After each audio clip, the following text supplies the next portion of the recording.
Capítulo 2. ¿Pocos o muchos hijos? Bandadas de angelitos. Nació el primer hijo, y a poco el tiempo el segundo, y en pocos años se fue poblando de angelitos el cristiano hogar. ¿Y cómo se lo echaban en cara a la Santa Madre otras señoras indignas de tener hijos? ¿Cuántas veces le repetían que con tantos críos perdería bien pronto la salud y la hermosura? Y además, no podría divertirse. Y para colmo de desdichas, ¿cómo iba a dar pan y carrera a tantos pequeñuelos?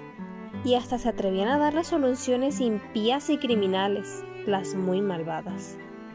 Tenía fe de gigante a la bendita mujer, pero asaltábanle sin embargo algunas veces dudas y temores crueles. ¿Qué hacer? Consultar con su director, religioso sabio y de mucha experiencia.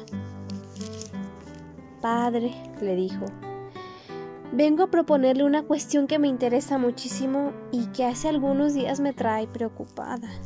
Dios me ha dado nada menos que 9 hijos. ¡Magnífico! Bandadas de angelitos.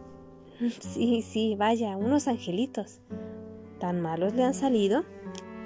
La verdad, no estoy de queja. Son buenos, obedientes, piadosos, pero a lo mejor se enfadan, se pegan, rabian, chillan, patalean. Mamá por aquí, mamá por allá, ¿qué es esto? Que lo demás de allá. En fin, que me ponen la cabeza tarumba, que pierdo la paciencia, que yo también me pongo a chillar y entonces Dios sabe las cosas que salen por esta boca. ¿Qué se va a hacer? Cosas de la vida. Pero verá usted lo que pasó el otro día. Tengo una niña de 11 años llamada Rosario, lo más formal que se puede imaginar. Parece una mujer cuarentona. Llévela el otro día a un sermón porque le gustan muchísimo los sermones. Y entre otras cosas, dijo el predicador, que los hijos son la alegría, la esperanza, el consuelo de los padres y que, según Selgas, una casa sin niños es como un tiesto sin flores. Lindísimo pensamiento, como casi todos los suyos. Pero ahora viene lo gracioso. Algunos días después, cuando ya no pensaba ni en los tiestos ni en las flores, me arman mis angelitos un zipizape infernal. Parecía como si hubiera estallado una bomba y la casa se viniera abajo. Voy allá, me enfado como nunca y en medio de mis arrebatos le dije: «Ojalá os murierais todos y os fuerais al cielo». ¿Yo qué tal dije? Se vuelve a mí Rosarito, que no tenía culpa ninguna en todo aquello, y me dice muy seria: «Mamá, ¿y qué iba a hacer usted sola si nosotros muriésemos? ¿No se acuerda que dijo el otro día el padre en el sermón que una casa sin niños es como un tiesto sin flores? ¿Qué le parece la salida?» Oportunísima. Yo en el primer pronto no supe si pegarle un cachete o darle un beso. Pero ahora viene la cuestión. ¿Es un castigo o una bendición de Dios tener angelitos a bandadas, como usted dice? Yo creo que 2, 3, 4 y aún 5. Bien. ¿Pero tantos? ¿Pero 9 y los que vengan? Claro está, si siempre fueran buenos, si nunca estuvieran enfermos, si siempre hubiera dinero en abundancia para vestirlos y alimentarlos y darles carrera. Perfectamente. Pero uno que comienza a malearse, que otro tiene el tifus, que el jornal o la paga no alcanzan para cubrir los gastos. En fin, 1000 disgustos, 1000 preocupaciones. En cambio, los que no tienen más que 2 o 3 hijos lo pasan tan ricamente. Así que le debo a proponer claramente la cuestión. ¿Es un castigo o una bendición de Dios tener muchos hijos? Doctrina de Dios. Señora, la cuestión que propone es interesantísima y tan grave que usted misma no puede comprender toda su gravedad. Si sobre este punto hubiera principios más hondos, creencias más arraigadas, ¿cuántas virtudes más y cuántos crímenes menos? Por eso quisiera grabar en su corazón y en el de todos los padres de familia estos principios, que por sí mismos la solución de su dificultad. Primer principio. Es un crimen. Es una especie de homicidio. Es un atentado gravísimo contra Dios y contra la sociedad. Es pecado mortal siempre. Negar el ser aquellas criaturas a quienes el Creador quiere dar la existencia y la vida. Hay 4, 5, 10 angelitos que deberían vivir y saltar en el seno de la familia, según los planes de Dios, y solo ve uno. 2. ¿Por qué? Por culpa de los padres, por cálculos infames, por falta de fe y confianza en la divina providencia. Repito, esto es un pecado gravísimo, pero pecado que está corrompiendo innumerables familias y naciones enteras, sobre las cuales tienen que caer, como sobre Sodoma y Gomorra, las divinas maldiciones. Pero dejemos esto, que no reza con usted, que se ha puesto enteramente en las manos de Dios. Segundo principio. Por muy numerosa que sea una familia, Dios nunca la desamparará. Quizás se verá en mucha miseria, padecerá hambre, sed, frío, calor, persecuciones, injusticias, calumnias, pero morir por falta de pan, nunca. Pero aterirse y helarse por falta de vestido, nunca. Pero gemir siempre en una cárcel bajo los atropellos de los hombres, nunca. Ya lo decían en sus hermosos y sentenciosos refranes nuestros padres. Dios aprieta, pero no ahoga. ¿Verdad que se ven niños pequeñitos que no tienen una gota de leche que tomar y que pobres mueren extenuados por el hambre en nuestras populosas ciudades, y familias enteras que no tienen un rincón donde pasar las noches heladas del invierno? ¡Cuánta miseria! Pero es que también se ve mucho pecado. Interrogue a los que mueren de hambre, y no hallará uno solo que sea justo y temeroso de Dios. Ya lo dijo el Espíritu Santo por el profeta David.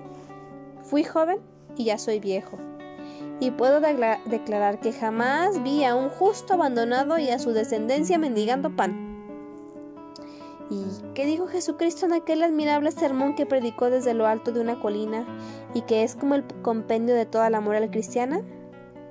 No os acongojéis demasiado por el cuidado de hallar qué comer para sustentar la vida, o de dónde sacaréis vestidos para cubrir vuestros cuerpos.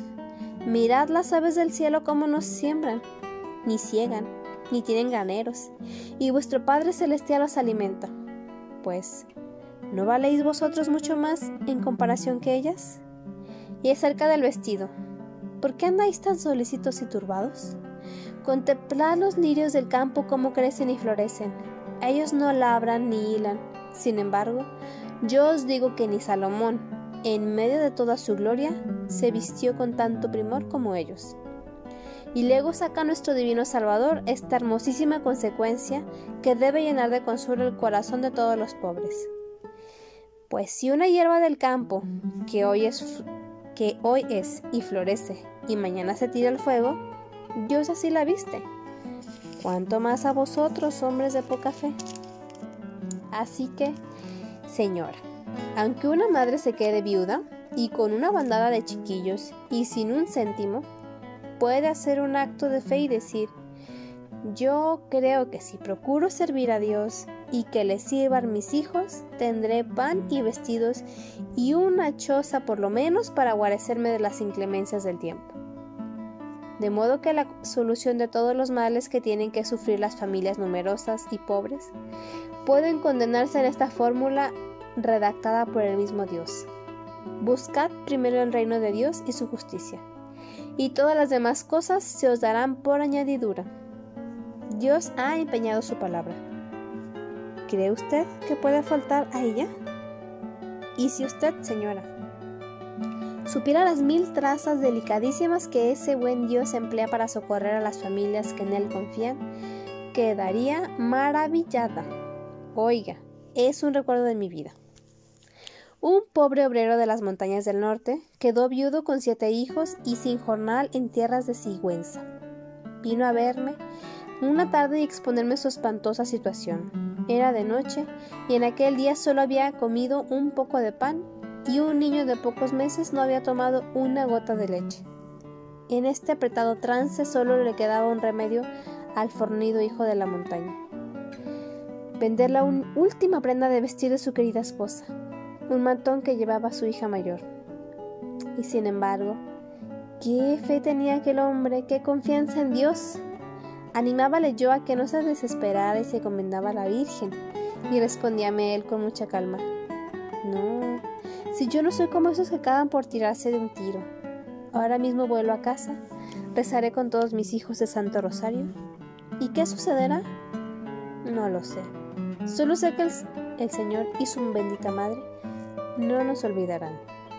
Y volví a su casa, y en una calle una señora abre su portamonedas y sin que me diera palabra alguna, le da un duro. Tenían para aquel día, después no lo he vuelto a ver. Pero lo repito, es seguro que Dios le habrá socorrido. Y como este, 1000 ejemplos más se leen en los anales de la divina providencia. Porque, ¿puedes dudar, mujer de poca fe? ¿Será castigo? Comprendió toda la verdad divina de las enseñanzas del venerable religioso, la piadosa madre, y arrojóse confiada en brazos de Dios. Cumplamos con nuestro deber, se dijo para sí misma. Lo demás es oficio de la providencia. Asaltóle, sin embargo, otra duda y se la expuso al punto. No se extrañe, padre, de lo que voy a decir. Es una idea que se me ocurrió leyendo la historia sagrada. Que Dios haya creado algunos mosquitos y algunas ranas, pase. Pero que, como sucedió en Egipto, venga tan enorme invasión que se metan por todas partes, eso ya es manifiesto castigo de Dios. ¿No pudiera decirse lo mismo de los hijos? 4 o 5 angelitos, bien. Pero 9 y los que vengan, ¿no será esto un castigo de Dios por nuestras culpas? ¿Qué contestación me da usted?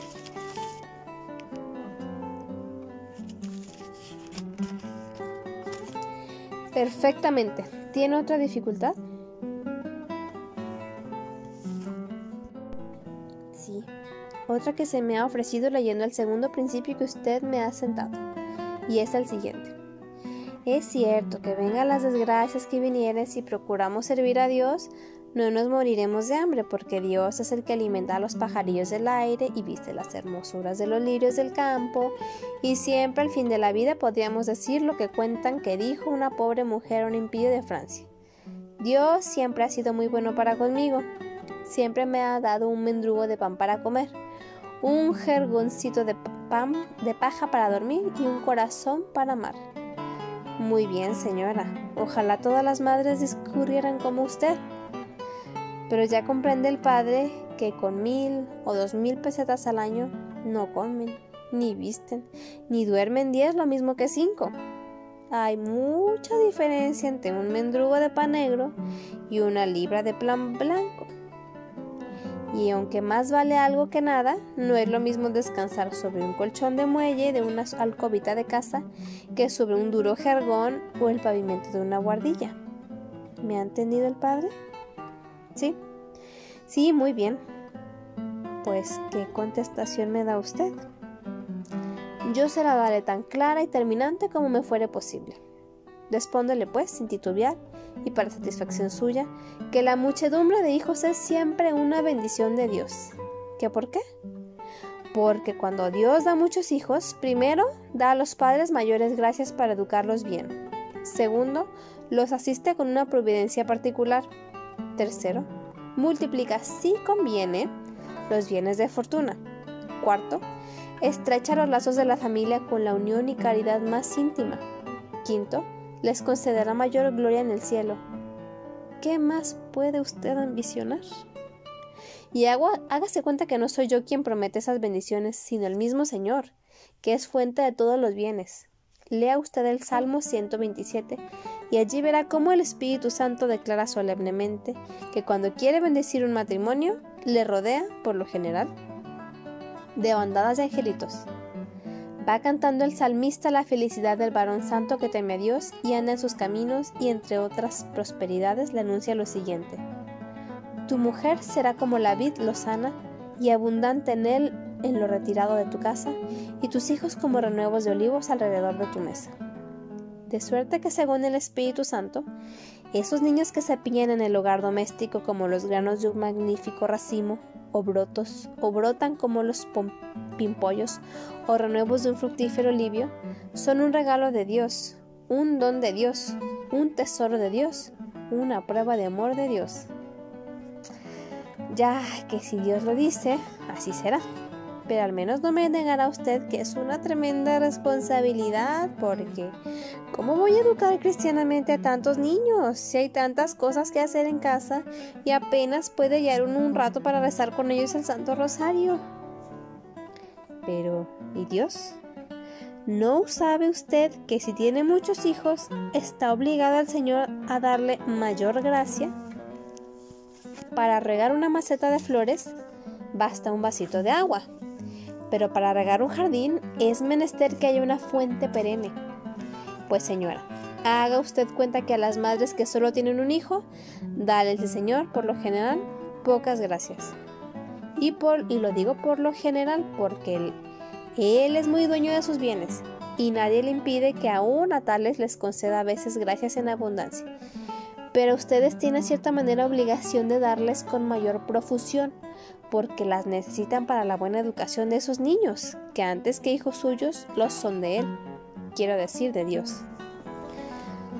Así lo creo y así lo espero, porque si no, sería para desesperarse una.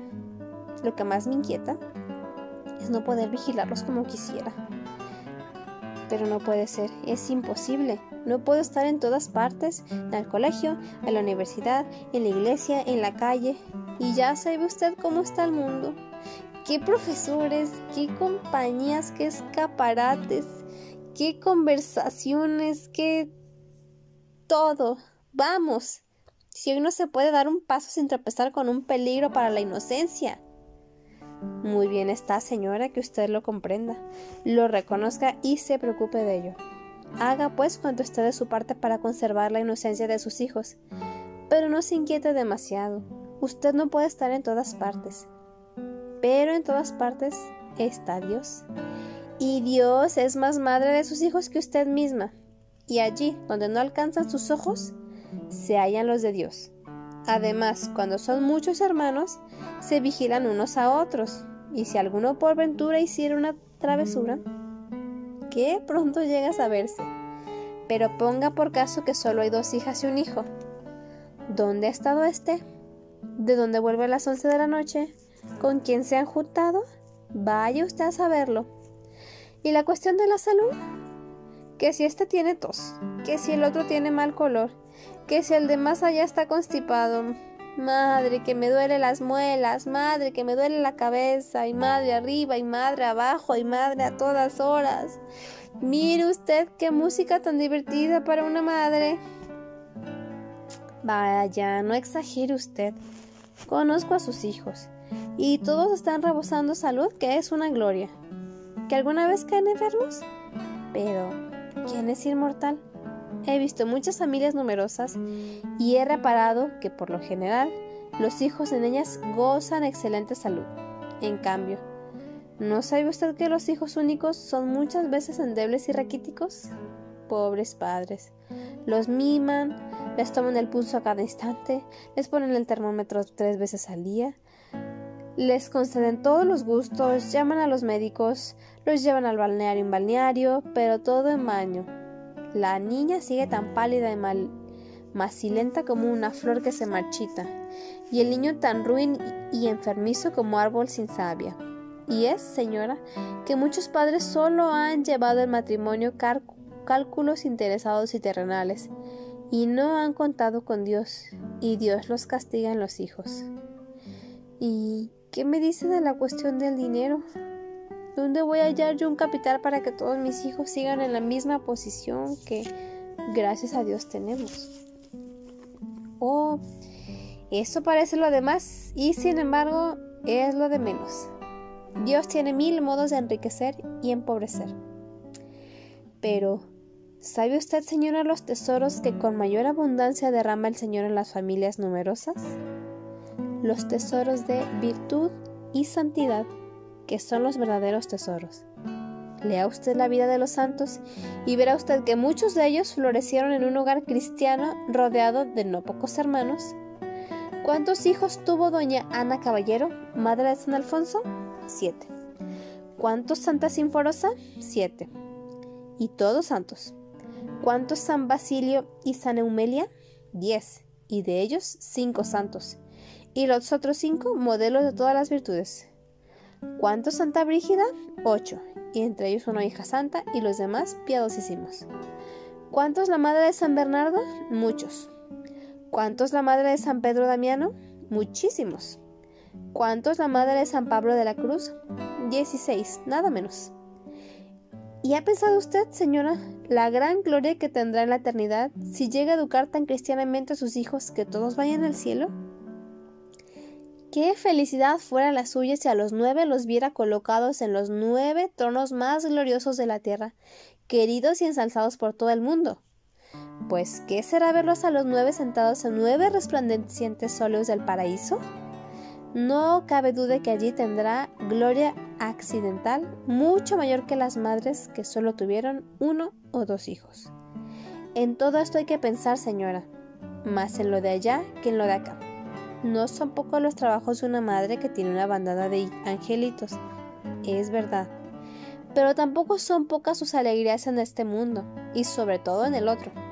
Napoleón decía que a nadie estimaba más que una madre que ha dado muchos hijos para el servicio de la patria. Yo digo que es digna de alabanza y admiración la madre que ha dado muchos hijos para el servicio de Dios.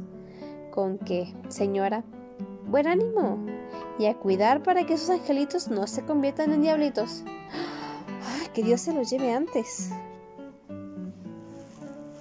El azote de Dios. Escribamos todavía sobre este gravísimo asunto otra página. Lúgubre como un cementerio, o mejor, terrible como el desfile de las divinas venganzas, si la leyeran todos los padres. El infame Malthus, ese repugnante mercader que contaba el número de hijos como el que calculaba el número de ovejas que pueden pastar en un prado, lanzó este programa bestial. La población aumenta en mayor proporción que las subsistencias. De ahí la competencia en el comercio y la pobreza en los campos y la desesperación en la familia. Hay que contener, pues, el progreso de la población. ¿Para qué tantos hijos en las familias? Desterrad, destruid antes que nazcan esos inútiles parásitos y reinará la abundancia. Y el hombre que esto escribió fue aplaudido por todos esos canallas. En vano los pensadores más profundos, los economistas más prudentes y los patriotas más sinceros alzan la voz y gritan que por ese camino se va la despoblación, al raquitismo y a la ruina social. En vano la Iglesia Católica, intérprete de las leyes divinas y vigía de la moral de la humanidad, protesta contra esa vil degradación del matrimonio cristiano y entra en todos los hogares y dice a esos indignos esposos con soberana e infalible autoridad: desgraciados, sois reos de pecado mortal. Temed los castigos divinos en este mundo y, sobre todo, no olvidéis que con esa conducta mereceréis el infierno. Todo inútil. Los padres han echado bien los cálculos. Tendrán 2, 3 hijos. ¿Para qué tantos? Basta uno. Bien sé que hay esposas cristianas que dudan, que protestan, que lloran, que consulten con un confesor prudente y experimentado. Tampoco ignoro que hay esposos que quieren legitimar su conducta y acallar sus remordimientos alegando la pobreza y la salud. Hasta afirman que un hijo más sería la muerte de la madre y la orfandad de los hijos. ¿Qué importa? Excusas inútiles. Más vale que muera una mujer y que sufra una familia que abrir en el matrimonio una puerta por donde entre la relajación de la familia y la ruina de la sociedad. ¿Muere una esposa víctima de su deber? Es una mártir. Dios la coronará de gloria en el cielo y bendecirá a sus hijos en la tierra. Esta es la doctrina católica.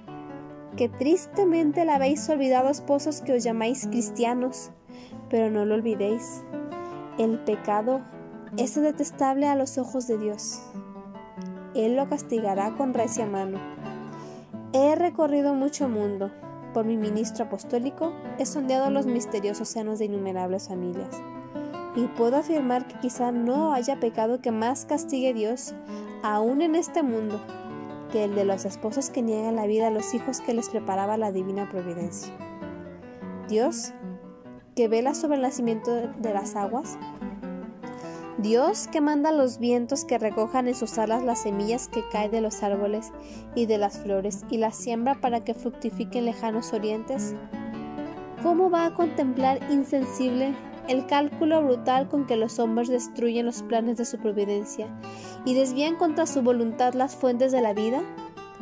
Cuando los romanos se divertían en las fiestas sanguinarias de los circos y anfiteatros, cuando el recato de las doncellas y las esposas habían desaparecido como un velo hecho jirones por una fiera, alzaron los ojos y vieron que avanzaban sobre ellos como olas gigantescas que todo lo arrasa, las hordas salvajes de Atila. «¡Atrás, altivo conquistador!», le dijeron. «Déjanos comer alegres en nuestras mesas de pórfido y soñar felices en nuestros lechos de flores». «Soy el azote de Dios», respondió el bárbaro. Y el mundo pagano, con sus circos y sus palacios y sus templos y sus temas y sus teatros, quedó triturado bajo las cerraduras del caballo del salvaje conquistador, como una fruta podrida bajo la plancha de una prensa. Vuestro hijo único es un libertino, padres desgraciados. Vosotros mismos lo reconocéis y lo lamentáis. 1000 veces le habéis suplicado que abandone sus amigos calaveras y que no pase las noches fuera de casa. El hijo mimado de ayer se burla de vuestros consejos y de vuestras lágrimas. Qué pronto ha derrochado sus vitales energías. Miradle, en su seno maciliento y demacrado lleva el sello de la tisis que le corroe. Buen bocado para la muerte. ¿No habrá heredado él también el vicio que le consume? Fijaos en su frente abatida. Quizá allí veréis este letrero infausto, grabado por el dedo del juez eterno. Soy el azote de Dios. Hay hambre en el hogar. Y eso que es muy reducida la familia. El marido corre de casino en casino y allí derrocha el dinero de sus hijos. Las hijas del crimen han seducido su corazón y en sus brazos deja su fe, su dignidad y la honradez de la casa el infame adúltero. La paz ha huido del lugar doméstico. Aquello es una casa de fieras. No te extrañes, mujer insensata. El esposo que no cumple con sus sagrados deberes como Dios manda y que trafica con sus propios hijos por justo castigo de Dios, se degrada y envilece, pierde el amor y la vergüenza. Míralo en su corazón divino, leerás esta terrible divisa: soy el azote de Dios.